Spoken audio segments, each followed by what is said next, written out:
ខ្ញុំបាទឈ្មោះសាមីនវុฒរិទ្ធព្រឹត្តិការណ៍ដែលកើតឡើងនៅប្រហែលថ្ងៃមុននេះខ្ញុំពិតជាមានការសោកស្ដាយជាខ្លាំងដែលខ្ញុំបានហូបចុកគ្រឿងស្រវឹងមិនចេះគិតបណ្ដាលឲ្យគ្រប់គ្រងខ្លួនឯងមិនបានបង្កពាក្យសម្ដីប៉ះពាល់ដល់បងប្អូនប្រជាពលរដ្ឋជាខ្លាំងខ្ញុំពិតជាមានការសោកស្ដាយជាខ្លាំងដែល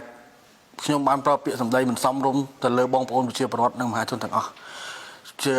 ចុងក្រោយខ្ញុំចង់សុំបងប្អូនលើកលែងទោសឲ្យខ្ញុំនឹងសន្យាថានឹងកែប្រែខ្លួនមិនឲ្យមានកំហុសឆ្គងជាលើកទី2ឡើយហើយក៏ដូចជានាងខ្ញុំសុកច័ន្ទបូរមីដែលបានបើកបរធ្វើប្រហែសបង្កគ្រោះថ្នាក់ដល់ប្អូនប្រុសនាងខ្ញុំសូមអភ័យទោសដល់គ្រួសារជនរងគ្រោះព្រមទាំងបងប្អូនទាំងអស់គ្នាកុំយកគំរូតាមនាងខ្ញុំដែលបើកបរធ្វើប្រហែសដែលនាងខ្ញុំពិតជាគ្មានចេតនាក្នុងការធ្វើទេ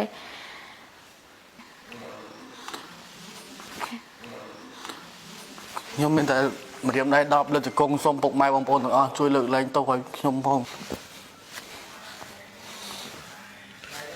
ពួកខ្ញុំទាំងពីរពិតជាសុំទោសមែនតើ